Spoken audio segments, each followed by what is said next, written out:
200 microns, ilang millimeter yun? Yun ang hindi ko po sure. Mm, 0.4 po yata. 0.4? Kasi Okay. dalawa lang po yung 0.4 at 0.2. Wala bang 0.8? 0.8 po. 0.4 po yung yung 100. Tapos may 150 pa nga po yung 0.8. Okay. So 0.8 yung sa inyo talaga. 0.8 yung mga 0.8. Kasi may 100, may 150, may 200. Kinuha ko na po yung pinakamakapal para siguradong magtatagal. January lang kayo nagsimula Pero yan, 2 taon ng buo. Kasi siyempre set up, uti-uti. Hindi kaya nabiglaan. Ano na rin kayo? Yung by batch? By batch ko ang ginagawa ko. By batch. 4 po yung Ali per week? per week po may nakaka-harvest po tayo. Pero ngayon pong December, tsaka nung Pasko at nung bagong taon, yung dapat ngayon nakuha na. Yung dapat ngayon nakuha na kasi gawa ng gawa ng holiday. Ang gawa ng holiday.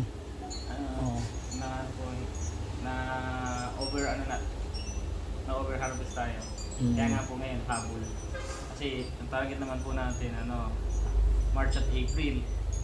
Yung Holy Week po. Yun, last din po pag Holy Week.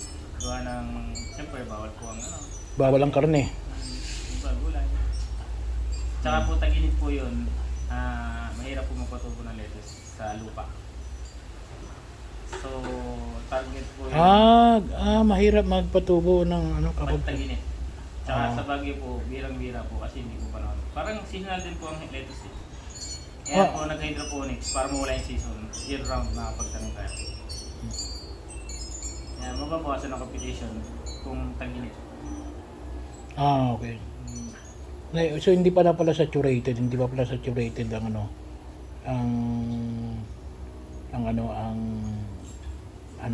yan. Meron bang wala namang walang market sa basil Basil po meron din po. May market sa basil. Meron pa rin mga maghahanap yung katulad po yung mga catering, kasi sa pasta po nila ginagamit tsaka sa. Pero hindi kayo nag-aano ng basil? Nag-try po kami. Pang self-consume lang din po. Pero kasi kulang po yung lettuce, hindi namin tinutuloy yung mga halimbawa po, tatry namin basil, kakapusin kami lettuce, babalik ulit namin yung lettuce. Okay. Kasi kulang kayo sa kulang kayo sa sa production. Talaga, kahit na nakita ko sa vlog mga 1 year ago, 2 years ago, kulang pa rin sila sa production. Hanggang ngayon, kulang pa rin. Kahit anong laki ng production niya, may darating na mag-resell ulit, may bibili ulit. Dito lang kayo kalimitan ang namimili, dito lang? Pinakamalayo po namin, Paite, dito sa Bandarite po, Santa Maria. Mga restaurant? Mga po, iba din po, reseller din po. Kasi pagka nawala sa siniluan, katulad ngayon, wala na sa siniluan, ang dami na naghahanap na taga doon. Kasi pagka meron sa siniluan, doon sila bumibili. Hindi lagi meron po sa siniluan. Katulad ngayon, madalang. Meron man, mahal, tsaka malayo ng pinagalingan, lagta na. Hindi ka tulad yung fresh, yung nakatanim pa ako. Oo nga. Dito ang takbo nila, pababa ko dito sa atin. Tapos Paite. Hindi ko namin sinusubukan mag-market palayo ng Paite kasi baka hindi na ako kayanin. Tsaka additional pa yun Sigurado sa Pagsangan, Santa Cruz, marami din doon. Malaki ng bayan niya Ito mga maliit na bayan hirap na Ilang days ang iyong Ang lettuce po? Sa iyo. Kasi may iba-iba 40 po. 40, maabot ka ng 40. Yung minsan nga po, nagpapa-45 ako kasi habol yung iba malaki. Yung iba naman, basta meron lang. Kasi nagmamadali sila. 35, kinukuha na nila Kailangan. Pero yung iba, gusto quality talaga, 45, nilalaki at pinapa-45 kung malalaki. Wow. Maganda. Ang po talaga nila kasi, magmamature po sila ng 40. 35 po, pwede na kainin kaso maliliit. Pag 50 naman po, over na, mapait na. Masyado na. Pumapait pa rin kapag sumobra na. Kasi ready to flower na po siya. Pagka nag-flower na siya, ayun, puro dagta na po yun. Yung dagta po mapait eh. Pero meron naman po remedyo dyan, ilalagay nyo lang po sa tubig na malamig na may yelo. Mga 30 minutes, bababad lang. Pagkain nyo, wala nang pait. Talaga? Hmm. Ah, Kasi marami din, depende po kasi sa dila eh. May dila po na sensitive sa pait. Ganun din po ang pinapagawa ko. Okay naman daw. okay. Magandang ano yan magandang ilalagay mo na sa tubig 30 minutes. Yung may ugat. Hindi, kahit yung dahon na ho. Yung dahon na? Yung dahon na mismo. Hugas na po, malamig na. Tapos pag tikman nyo ho, po. Masarap po. Pero yung iba, diretso hugas lang ho. Pagkain, walang pwede. Depende po kasi sa tao. Parang sa anghang, may tolerable ang anghang, may hindi may kaya yung anghang. Sabagay, may iba-iba tayong palate eh. Pagka minsan po, may bumili, nagreklamo po. Parang mapait. Ganun, ibabad mo lang sa sa tubig na. Okay, nagiging okay nga daw po. Ayos na yung ROI mo dyan? Medyo malaki po yung naging ko eh. Capital. Hindi pa po. Hindi pa? Hindi pa tapos Siguro mga pa.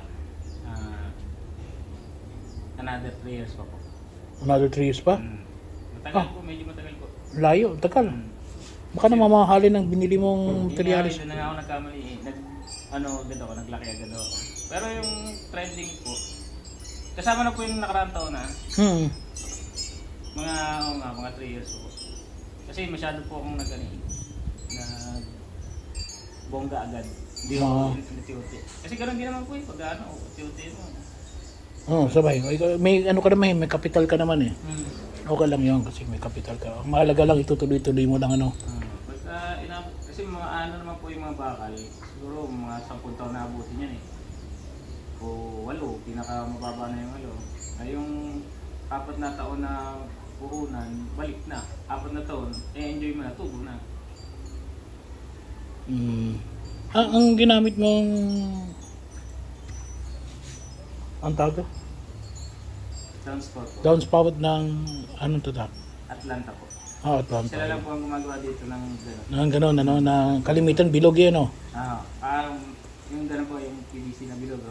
Kalimitan bilog. Po, yan, pwede din po yung kailang pipintahan po. Kasi pagka ninihitan po yan, tumulutong.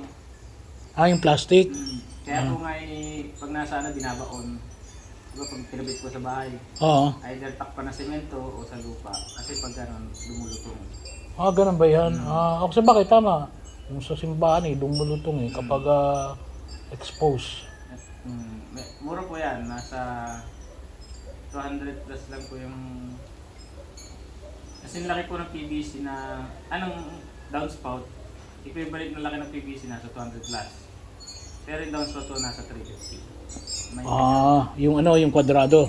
Pero bawi naman po sa gamit kasi kahit minitan siya, marawan siya, hindi siya nalutong. Kumbaga siya, UV resistant po. Pero meron din po palang ganyan na UV resistant. Yung Neltex, napakamahal naman po, 400 plus naman po. Bilog. Hindi Napakamahal po. Mas maganda pati yung yung kwadrado. Tsaka malaki yung surface area ng tubig. Kasi 4 inches po yun eh. Malaki yung... tsaka yung malalaparan pati ng ugat, Ugat, malaki. Malalaparan pati ng ugat, medyo malaki. I-compare nyo sa 4 inches na PVC, maliit lang yung ilalim na kasi pabilog eh. Anong aeration mo? Wala na pong aeration, yung Tubig na lang? Yung, balik po ng tubig, aerated na po yun eh. Kasi galing po kaltas eh. Sa bagay. Patak, parang nag-rip po siyang pulse. Natural na lang din. Tsaka manipis na po yung tubig nun. Pagka pinatay yung pump, nauubos yung tubig. Pag replenish, oxygenated na po ulit yun. May timer ka? Meron po. Tuwing kailan mo ginagalan? Pag ganito pong kainit, 15 off, 15 on po. Mula 8 ng umaga hanggang 5 ng hapon. 8 ng umaga hanggang 5 ng 15 minutes, 15 minutes. Apo. Pero pagka yung mga maulan po, every hour lang po, 15 minutes. Every hour? 15 minutes. Anong ibig sabihin nun? Tuwing oras, alimbawa po, alauna ng hapon, bumukas siya ng 15 minutes. Okay. So, 1 hour patay. Tapos 15 minutes. 15 minutes ulit, tapos 1 hour ulit patay. Okay. So, Kasi para makatipid sa kuryente. Ah. Lalo pagka ano, makulimlim, maulan, hindi naman nila kailangan masyado ng ano. ng, Ito yan, yung ganito po, kailangan habol po yan. Every 15 minutes po dapat. Kasi nainit yung ano, ugat. Pagka hindi na ano, nababasa lagi. ah,